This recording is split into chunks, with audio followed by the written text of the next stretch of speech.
The morning sun painted the Dakota Territory in shades of gold and amber as the wagon train prepared for what should have been their final river crossing before reaching the new settlement. Elizabeth clutched her 3-month-old daughter closer, feeling the baby's warm breath against her neck as the wagons creaked into position along the riverbank. "This crossing looks deeper than the others," her husband William said, adjusting his hat as he studied the rushing water. The river had swollen from recent rains, and the current moved faster than anyone had expected. But they were so close to their destination now, just 2 more days according to the guide. Elizabeth nodded, trying to hide her worry. Little Rose had been fussy all morning, and something in the air felt different today. The birds seemed quieter, and even the horses appeared nervous, snorting and pawing at the ground more than usual. The first 3 wagons made it across without trouble. Elizabeth watched as the Hendersons and the Clarks reached the other side, safely, their children waving back at those still waiting. It gave her hope. Maybe her fears were just new mother nerves talking? Then it was their turn. William guided their oxen into the cold water, and Elizabeth felt the wagon sway as the current caught the wheels. Rose started crying, a sharp sound that cut through the morning air. Elizabeth tried to soothe her, humming the lullaby her own mother had sung years ago back in Ohio. "Almost there, sweetheart," William called back to her, his voice strained with concentration. The water reached up to the wagon bed now, and Elizabeth lifted her feet, pulling Rose higher on her chest. That's when she heard it, a sharp crack like a tree branch snapping. The wagon lurched violently to one side. Elizabeth felt herself thrown sideways as the wheel axle gave way completely. Time seemed to slow as she watched their belongings, the quilts her grandmother had made, William's tools, the baby clothes she'd sewn during the long winter, tumble into the rushing water. "Elizabeth, take Rose and get to shore." William's voice carried over the chaos as he fought to control the panicking oxen. The wagon was sinking fast now, and the current was pulling everything downstream. Elizabeth didn't think. She just moved. Clutching Rose tight against her chest, she waded through the knee-deep water toward the bank, her heavy skirts dragging behind her. The baby's cries grew louder, more desperate, as the cold water splashed up at them. Behind her, she could hear William shouting instructions to the other men, trying to save what they could. But Elizabeth only had one thought: get Rose to safety. She reached the muddy riverbank and scrambled up, her boots slipping on the wet earth. When she turned back, she saw their wagon completely sideways now, water pouring through the gaps in the wooden boards. William was waist-deep in the river, trying to unhitch the oxen before they drowned. "Over here." Into the trees. Someone shouted. Elizabeth looked up to see their guide, old Pete, waving frantically from the tree line. His weathered face looked more worried than she'd ever seen it. "But William," she started to say. "He'll follow? Move now." Pete's urgency scared her more than the broken wagon. Elizabeth ran toward the woods, Rose bouncing against her shoulder with each step. The baby's cries had turned to weak whimpers now, and Elizabeth realized how cold they both were. Her dress was soaked through, and she could feel Rose shivering. She'd barely reached the first line of trees when she heard the sound that would haunt her dreams forever, the thunder of hoofbeats, dozens of them, coming fast. Then came the war. Cries, high and piercing, echoing off the water. Elizabeth dropped behind a fallen log, pressing Rose against her chest and covering the baby's mouth with her hand to muffle any sound. Through the branches she could see riders approaching the wagon train, their horses kicking up clouds of dust. The next few minutes felt like hours. She heard shouting, both in English and in a language she didn't recognize. There were gunshots. So many gunshots. She squeezed her eyes shut and held Rose tighter, whispering prayers she'd learned as a child. When the shooting finally stopped, the silence was somehow worse than the noise had been. Elizabeth waited, her heart pounding so hard she was sure someone would hear it. Rose had gone quiet too, as if the baby somehow understood the danger they were in. Hours passed, or maybe just minutes. Time had lost all meaning. Finally, when the sun was high overhead, she heard old Pete's voice calling softly from somewhere nearby. "Elizabeth, you there, girl?" She lifted her head carefully. Pete was crouched behind a boulder about 20 feet away, his face pale and drawn. "Where's William?" she whispered. Pete shook his head, and Elizabeth felt something inside her chest break into pieces. She didn't need him to say the words. "We got to move," he said quietly. "Can't stay here." "They might come back." But as the day wore on, it became clear that Pete was hurt worse than he'd let on. A bullet had grazed his leg, and he was losing blood. By evening he could barely walk. "Listen to me," he said as they huddled in a small cave he'd found. "I ain't gonna make it much further.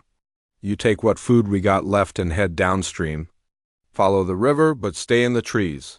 3, maybe 4 days walking, you'll hit Fort Morrison." Elizabeth stared at him. "I can't leave you. You got that baby to think about. She needs milk, and you ain't got much left to give her." His words were harsh but true. Rose had been crying weakly all day, and Elizabeth's body, stressed and scared, had stopped producing the milk her daughter needed. That night, Pete passed away in his sleep. Elizabeth sat beside his body, holding Rose and staring out at the dark water.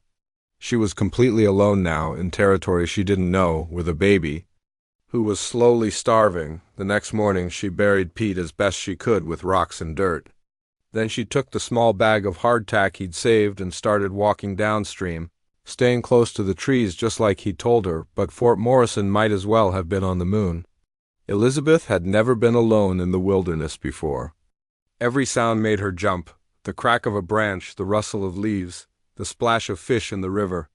She got turned around twice, wasting precious time finding her way back to the water. By the second day, she was stumbling more than walking. Rose had stopped crying altogether, which frightened Elizabeth more than all the tears had. The baby just lay limp in her arms, occasionally opening her eyes but seeming to look right through her mother. Elizabeth's own body was failing too. The hardtack was gone, and she'd found only a few berries that didn't make her sick. Her lips were cracked from thirst. Even though she drank from the river whenever she could, on the third morning she couldn't get up.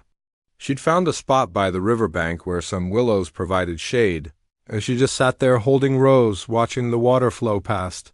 This was where they would die, she realized. This quiet place by the river, with no one to know what had happened to them or where they'd gone. That's when she started to cry. Not the quiet tears she'd been shedding since William died, but deep, gut-wrenching sobs that shook her whole body. She cried for her husband, for her old life, for the future Rose would never have. She cried until she had no tears left.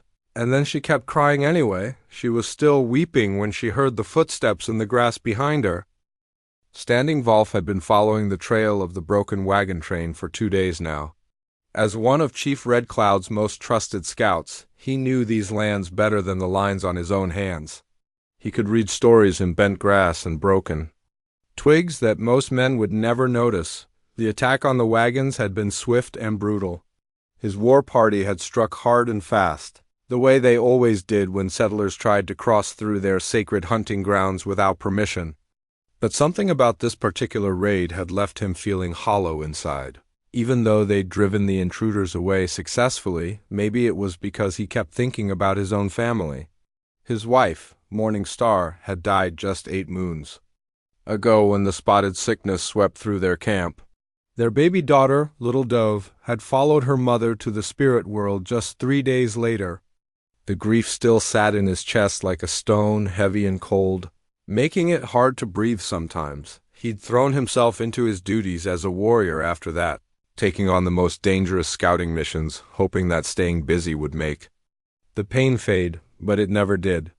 Every quiet moment brought back memories of Morning Star's laugh, or the way Little Dove would grab his finger with her tiny hand. Now, as he moved through the tall grass near the river, he was checking to make sure no survivors from the wagon train had escaped to bring soldiers back for revenge. His horse, Thunder, stepped carefully through the underbrush, ears forward and alert. That's when he heard it, a sound so faint he almost missed it. Baby crying. Standing Wolf pulled Thunder to a stop, his hand automatically moving to the rifle across his back.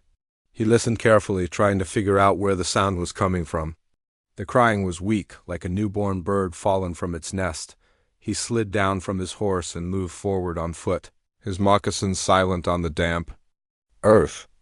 The sound grew clearer as he approached a cluster of willow trees near the water's edge. Through the hanging branches, he could see a flash of blue fabric dot. Standing Volf parted the willows carefully and stepped into the small clearing beyond. What he saw made him stop breathing for a moment. A white woman sat by the river's edge, her back against a fallen log. Her dress was torn and dirty, her hair hanging loose around her face. But it was her eyes that struck him most. They held the same empty look he'd seen in his own reflection after Morning Star died in her arms. She held a tiny baby wrapped in a blanket that had once been white but was now stained with mud and river water. The infant was crying, but the sound was getting weaker, like a fire running out of wood to burn. The woman looked up at him, and Standing Volf expected her to scream or try to run. Instead, she just stared at him with those hollow eyes. Then, as if seeing him had broken something inside her, she began to weep, not the loud, dramatic crying he'd heard from other white women during raids. These were the tears of someone who had lost everything and had no strength left to fight. They rolled down her cheeks silently, dropping onto the baby's blanket. Standing Volf had killed white men in battle. He'd burned their wagons and taken their horses. He'd learned to see them as enemies, invaders who brought disease and death to his people. But this woman holding this dying baby didn't look like an enemy. She looked like Morning Star had looked during those last terrible days when the fever was taking her away from him. He could have walked away. Should have walked away. His war party would be expecting him back soon, and being found with a white woman would raise questions he didn't want to answer. Some of his brothers had lost family members to white soldiers and would see helping any white person as betrayal, but the baby's cries were getting weaker. Standing Volf had heard that sound before, in his own lodge when Little Dove was slipping away. He remembered how helpless he'd felt, how he would have done anything, traded anything, to save his daughter's life. Without really thinking about what he was doing, Standing Volf unslung his rifle from his shoulder.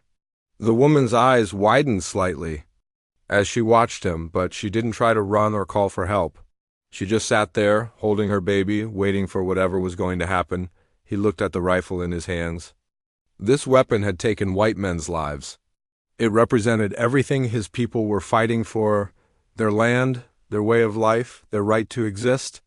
But right now, holding it felt wrong. Slowly, carefully, Standing Volf knelt down and placed the rifle on the ground at the woman's feet. The gesture seemed to surprise her. She looked from the gun to his face, confusion replacing some of the emptiness in her eyes. Standing Volf pointed to the baby, then to himself, then toward the direction of his village.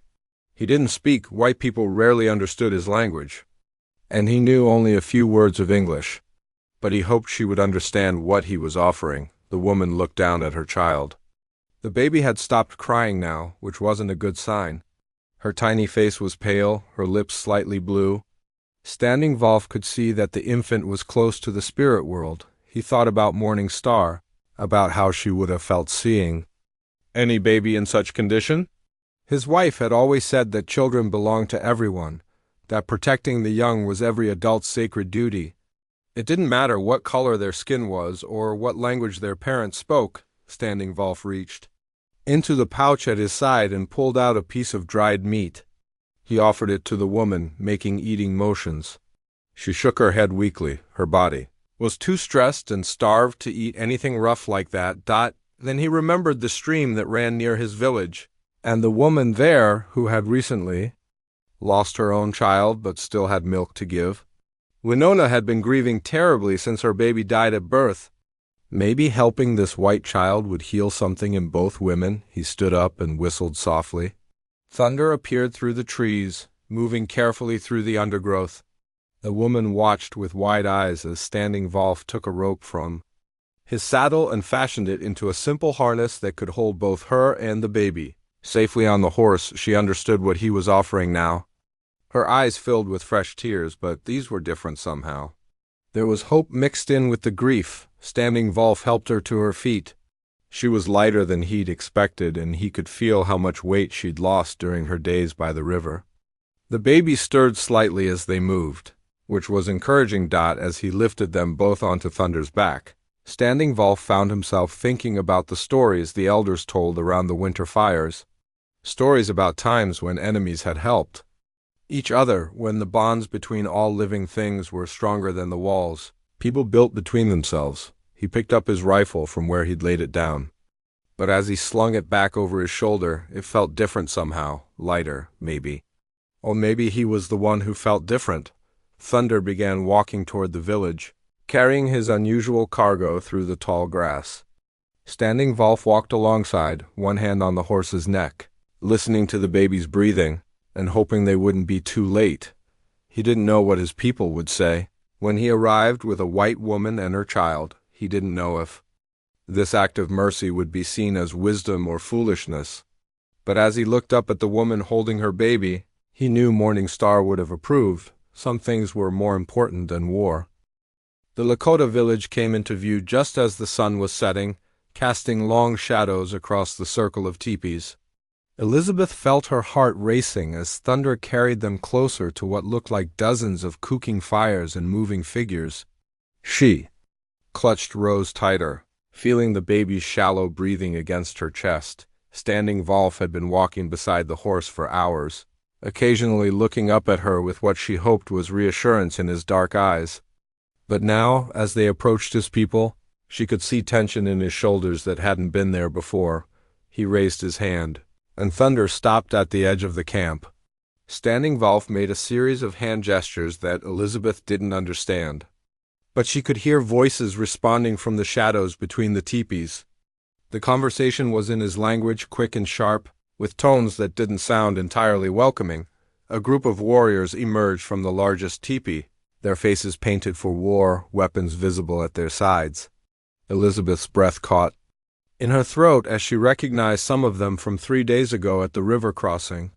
These were the same men who had attacked her wagon train. One of them, a tall man with gray streaks in his long hair, spoke directly to Standing Volf. His voice was stern, demanding. Elizabeth couldn't understand the words, but she could read anger in his posture and the way he gestured toward her. Standing Volf replied calmly, but Elizabeth could hear the strain in his voice. He was taking a risk bringing her here, she realized. A big risk. The conversation continued for several minutes, with more villagers gathering around them. Elizabeth saw women peering out from behind their men, children hiding behind their mothers' skirts, all staring at this strange white woman holding a baby. Then she heard a sound that made her heart leap with hope. Another baby crying somewhere. In the camp, where there was one healthy baby, there might be a woman who could help Rose. Standing Volf must have had the same thought. He spoke again, more urgently this time, pointing toward the sound of the crying infant and then to Rose, who had gone dangerously quiet in Elizabeth's arms. An older woman stepped forward from the crowd. Her hair was streaked with silver, and her face bore the lines of someone who had seen much sorrow. She looked up at Elizabeth with eyes that seemed to see right through her, then reached out her hands. Elizabeth hesitated. Every survival instinct told her not to give her baby to strangers. But Rose was dying. She could feel it in the way the infant's breathing had become irregular, and how still and cold she'd become, with trembling hands. Elizabeth passed Rose down to the older woman. The woman unwrapped the dirty blanket and examined the baby with gentle, experienced fingers. She spoke softly to Standing Volf, shaking her head. Elizabeth didn't need to understand the language to know what she was saying. The baby was very sick. Maybe too sick to save? But then the woman called out something to the camp, and another voice answered from one of the teepees. A younger woman appeared, moving slowly, as if each step caused her pain. She was about Elizabeth's age, with long black hair and the hollow look of recent grief in her eyes. Standing Volf spoke to this woman, Winona. Elizabeth heard him call her, pointing to Rose and then to Elizabeth. Winona stared at the white baby for a long moment, then looked up at Elizabeth with an expression she couldn't read. The conversation that followed was quiet but intense. Elizabeth watched Winona's face change as Standing Volf spoke, saw something shift in her eyes. Finally, Winona nodded and reached for Rose. Elizabeth slid down from Thunder's back, her legs shaky from the long ride. Up close, she could see that Winona's dress was damp across the front, and she understood what Standing Volf had brought her to find. A mother who had recently lost her own child but still had milk to give. Winona carried Rose into her teepee, and the older woman gestured for Elizabeth to follow. Inside, the space was warm and dimly lit by a small fire in the center.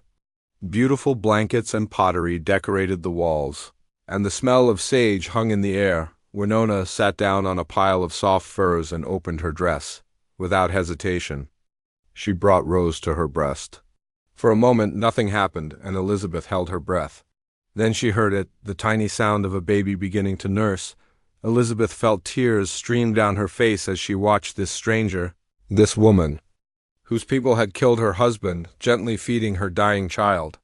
Winona looked up at her and said something soft in her own language. Elizabeth didn't understand the words, but the meaning was clear. Your baby will live. Over the next few days, Elizabeth learned to navigate life in the Lakota camp. It wasn't easy. Many of the villagers viewed her with suspicion or outright hostility. She could feel their eyes on her as she moved around, could hear the conversations that stopped when she appeared, but Winona's teepee became a sanctuary. The two women couldn't speak each other's languages, but they found ways to communicate. Winona would point to objects and say their names in Lakota, and Elizabeth would repeat them back, making her laugh at the pronunciation. In return, Elizabeth taught Winona simple English words. "Baby," Elizabeth would say, pointing to Rose. "Bob, bye." "Hakshi," Winona would reply, smiling. "Baby is Hakshi." They taught each other the words for mother, water, food, sleep. Simple words that became bridges between their worlds. Elizabeth learned to help with the daily work of the camp. The older women showed her how to prepare hides, how to gather certain roots and berries, how to keep the fire burning properly.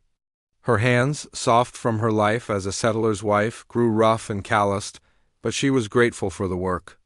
It kept her mind occupied and showed the others that she wasn't helpless. Winona, meanwhile, seemed to come alive again as she cared for Rose. Elizabeth could see the change in her day by day. The hollow look in her eyes began to fade, replaced by the focused attention of a mother tending her child. She sang Lakota lullabies to Rose, told her stories in words the baby couldn't understand but seemed to find comforting anyway. At night, the two women would sit by the fire with Rose between them. Sometimes Winona would talk about her own baby, the son who had lived only hours after birth. Elizabeth would listen to the sadness in her voice and share her own grief about William, about the life they'd planned together that would never be. They cried together often in those first weeks. Cried for their losses, for the circumstances that had brought them together, for the uncertainty of what would happen next. But they also found moments of unexpected joy. Rose began to gain weight and strength. Her cries became louder and more demanding. She started to focus her eyes on faces, to grab at fingers offered to her. Elizabeth learned to pound corn into meal, to sew with sinew instead of thread, to identify which plants could be eaten and which should be avoided. The women of the camp gradually warmed to her as they saw her willingness to work and learn, but she never forgot that she was living on borrowed time. The men of the village might tolerate her presence for now, but she was still a white woman in Lakota territory, a time of war. Every night she wondered if tomorrow would be the day they decided she was too dangerous to keep alive. Standing Volf seemed to understand her fears. He would check on her regularly, sometimes bringing news from the outside world, sometimes just sitting quietly by Winona's fire and watching Rose sleep. Elizabeth came to appreciate his steady presence, the way he served as a bridge between her and the rest of the village. One evening, as they sat watching Rose try to grab her own toes, Winona spoke in halting English. "Your baby ... my baby too now." Elizabeth nodded, understanding completely. In saving Rose's life, Winona had claimed a piece of her heart. And Elizabeth had found something she'd never expected in this place, a sister in grief, a partner in hope, and proof that love could grow even in the darkest soil. Elizabeth was grinding corn outside Winona's teepee when she heard the first shouts from the camp's edge. It was early morning and most of the village was still waking up, but the voices carried clearly across the quiet air. The tone made her Blood run cold, urgent, warning, afraid. Standing Volf appeared at her side so quickly she gasped. His face was grim as he listened to the calls echoing through the camp. Other warriors were already grabbing their weapons and running toward the ridge that overlooked the valley. "What is it?" Elizabeth asked. Though she was already afraid, she knew the answer. Standing Volf held up his hand for silence, listening intently to the distant voices. Then he turned to her, his dark eyes serious. "Bluecoats," he said in his broken English. "Many, coming fast." Elizabeth's heart started pounding. Army soldiers had found them. After nearly a month of peace in the village, her worst fears were coming true. She clutched the corn-grinding stone tighter, her knuckles white. Winona emerged from the teepee, Rose in her arms. The baby was fully healthy now, chubby and alert, reaching for everything with curious fingers. When Winona saw Standing Volf's expression, she immediately understood the danger. The two spoke rapidly in Lakota, their voices tense. Elizabeth caught a few words she'd learned during her stay, but they were talking too fast for her to follow. She could see the fear in Winona's eyes, though, and the way she held Rose closer to her chest. More shouts came from the ridge, and this time Elizabeth could make out some English words mixed in with the Lakota calls. "Rescue mission," someone was yelling. "Looking for white woman, reward for information." Elizabeth felt sick. A rescue mission. That meant they'd been tracking her, searching for survivors from the wagon train attack. She thought about Captain Morrison, the officer from Fort Harrison. She'd met briefly during a supply stop months ago. He'd seemed like a decent man, but he was also a soldier with orders to follow. Standing Volf was explaining something to Winona, gesturing toward the hills behind the camp. Elizabeth realized he was telling her about escape routes, places where she and Rose could hide until the soldiers left. But as Elizabeth listened to the approaching voices, she understood something that Standing Volf and Winona didn't. The soldiers weren't just looking for her, they were looking for evidence. They wanted to know who had taken her, who had helped her survive. And when they found that evidence, they would demand justice. She'd learned enough about Lakota law during her stay to know what that meant. Standing Volf had violated tribal agreements by bringing her here. Some in the village had wanted to kill her from the first day, seeing her as a spy or a threat. Others had accepted her presence reluctantly, trusting Standing Volf's judgment. But if soldiers found her here, if they learned that these people had been harboring her, the consequences would be terrible. The army would demand that someone be punished. They might arrest the entire village, or worse. Elizabeth looked at Rose, sleeping peacefully in Winona's arms. The baby had no idea that her existence was about to tear apart the only family she'd known for weeks. Rose had been dying when Standing Volf found them by the river. Winona had saved her life, given her milk and love and care when Elizabeth had nothing left to offer. Now, Elizabeth had to make an impossible choice. Where would you take us? She asked Standing Volf quietly. He pointed toward the mountains. "Cave, water safe," Elizabeth nodded, but her mind was racing. They could hide in the mountains for a while, but what then? The soldiers would search the camp, question everyone, demand answers. When they found no trace of her, they might assume the worst, that she'd been killed, that her body had been hidden somewhere. That could lead to retaliation against the entire village. Innocent people would suffer for the kindness they'd shown her. "I need to think," she said. Standing Volf shook his head urgently. "No time, must go now." But Elizabeth was already walking toward the center of camp, where she could get a better view of the ridge. Winona called after her, confused and frightened, but Elizabeth kept moving. From the main fire circle, she could see them clearly now, at least 20 soldiers on horseback, moving down the slope in formation. Their blue uniforms stood out sharply against the brown grass, and sunlight glinted off their weapons and brass buttons dot at their head rode a man. Elizabeth recognized Captain Morrison himself. She could see his weathered face even from this distance, the way he sat straight in his saddle, scanning the village below with military precision. Other villagers had gathered around her now, all watching the approaching soldiers with various expressions of fear, anger, and resignation. Some of the warriors had their hands on their weapons, But they were badly outnumbered. Elizabeth closed her eyes and thought about William, about the life they'd planned to build together in the new territory. She thought about the dreams they'd shared during the long journey west, the hopes they'd carried in their wagon alongside their few possessions. All of that was gone now. William was dead, their wagon was destroyed, their future had died beside that river, but Rose was alive. Rose was healthy and loved and safe. And Standing Wolf and Winona, these people who had risked everything to save her baby, they deserved to stay safe too. Elizabeth opened her eyes and looked around the circle of faces watching her.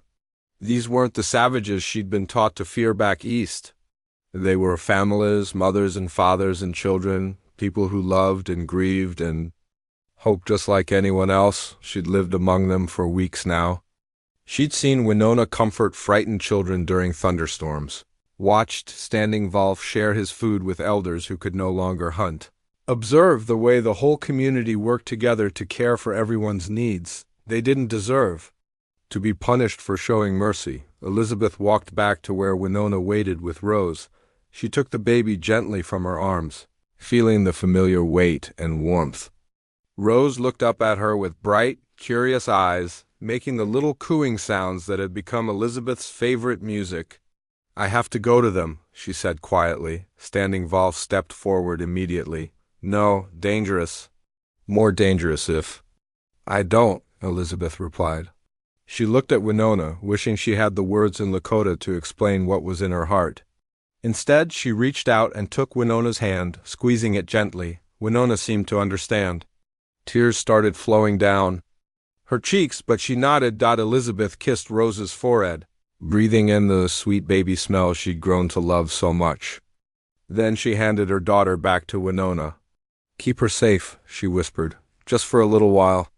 She started walking toward the ridge where the soldiers waited, each step feeling like a small death. Behind her she could hear Winona weeping softly and Standing Wolf arguing with the other warriors about whether to let her go, but Elizabeth didn't look back. She focused on the blue uniforms ahead, on Captain Morrison's familiar face, on the story she was going to tell them. A story that would save the people who had saved her daughter. A story that would have to be believable enough to prevent a war.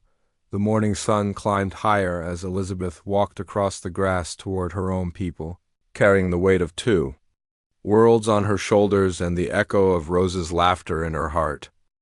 20 years had passed since that terrible morning when Elizabeth walked across the grass to meet Captain Morrison and his soldiers. 20 years since she'd told them the lie that saved an entire village, that she'd been hiding alone by the river for weeks, surviving on berries and stream water, never mentioning the Lakota family that had actually saved both their lives. Now, in 1896, Elizabeth Gray Wolf stood at the edge of Pine Ridge Reservation, watching her daughter Rose help her own children gather wildflowers near the stream. Rose had grown into a strong woman of 21, fluent in both English and Lakota, comfortable moving between 2 worlds in a way that still amazed Elizabeth. The years had changed everything and nothing. Elizabeth had married Joseph Gray Wolf, a mixed-blood trader, 5 years after that day with the soldiers. He'd understood her story without judgment, accepted Rose as his own daughter, and helped Elizabeth build a new life near the reservation where she could stay close to the people who'd saved them. But every year on Rose's birthday, Elizabeth made the same journey she was making today. She walked to the small cemetery on the hill overlooking the village, carrying gifts and memories to the grave of the woman who'd given her daughter life twice, once through birth and once through love. Winona's grave was marked with a simple wooden cross, but Elizabeth had decorated it over the years with painted stones, beaded prayer flags, and small treasures that caught her eye throughout the seasons. Today she carried a bolt of soft blue cloth that would have made a beautiful dress, and a jar of wild honey that Rose had helped her collect. She knelt beside the grave and arranged her gifts carefully, talking quietly as she always did. Rose graduated from the teaching college last month, she said, her voice carrying easily in the still air. She wants to start a school here on the reservation, teach the children to read and write in both languages. You'd be so proud of her, Winona. She has your gentle way with little ones. Elizabeth had learned to speak Lakota fluently over the years, and she switched between languages naturally now, using whatever words felt right for what she wanted to say. The government men came again last week, she continued, pulling weeds from around the cross. They want to take more of the reservation land, say it's for the good of everyone. But Standing Wolf and the other elders are fighting them in the courts now. Times are changing slowly. She sat back on her heels and looked out over the valley where the old village had stood. Most of the original teepees were gone now, replaced by small wooden houses and a trading post. But smoke still rose from cooking fires, and she could still hear children playing the same game she'd watched 20 years ago. A shadow fell across the grave, and Elizabeth looked up to see Standing Wolf approaching. He moved more slowly than he used to, and his hair was completely gray now, but his eyes were still sharp and kind. "You're early this year," he said, settling down beside her with a soft grunt. "Rose wanted to come, but she's helping with the birth at the Johnson place," Elizabeth replied. "She said to tell you she visit next week." Standing Wolf nodded. He'd become like a grandfather to Rose over the years, teaching her to track animals, to read weather signs, to understand the old stories. Rose called him grandfather in Lakota, and he called her granddaughter with obvious pride. They sat in comfortable silence for a while, watching the clouds move across the sky. Finally, Standing Wolf spoke.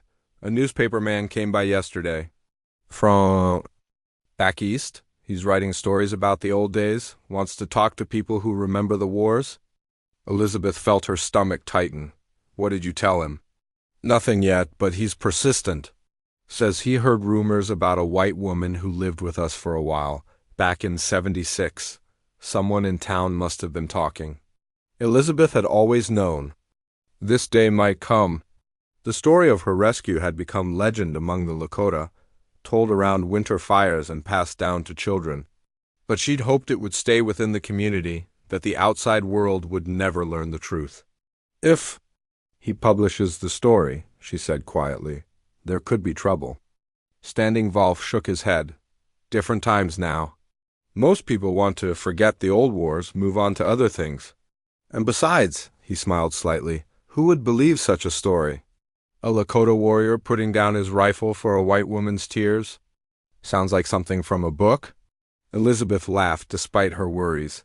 "When you put it that way, it does sound impossible. The best truths usually do." They were quiet again, lost in their own memories.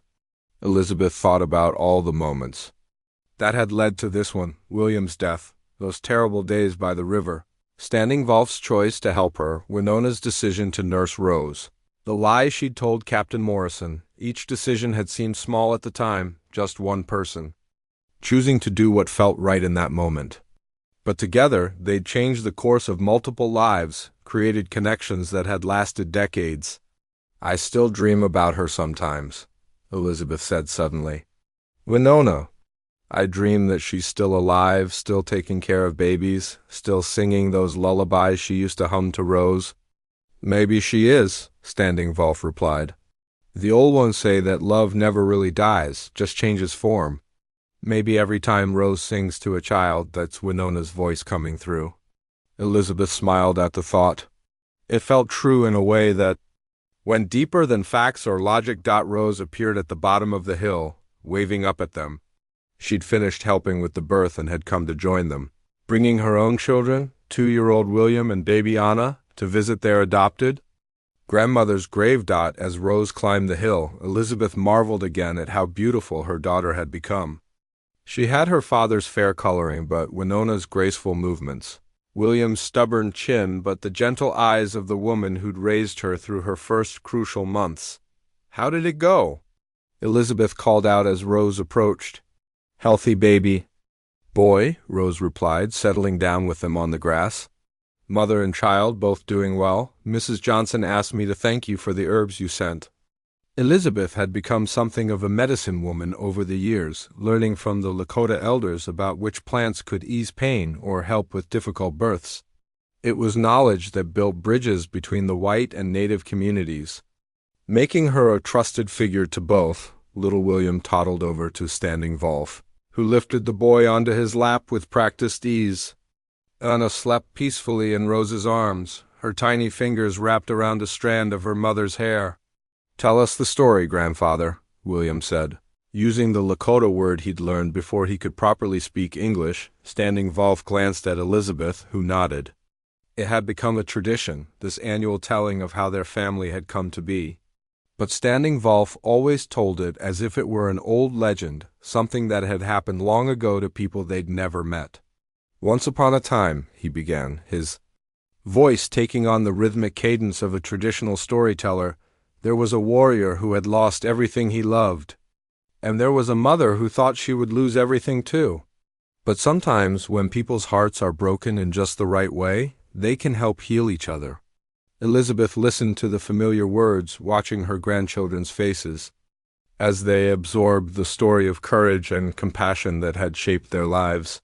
She thought about all the ways this tale would continue in Rose's work as a teacher, in her children's mixed heritage, in the simple fact that love had triumphed over fear in a time when that seemed impossible. The sun was setting now, painting the sky in shades of gold and purple. Elizabeth placed one last gift on Winona's grave, a small wooden toy horse that William had outgrown. "Thank you," she whispered, as she had every year for 20 years, "for everything." As they walked back down the hill together, 3 generations, linked by an act of mercy that had happened beside a river long ago, Elizabeth knew that some bonds truly were stronger than death, deeper than difference, more lasting than time itself.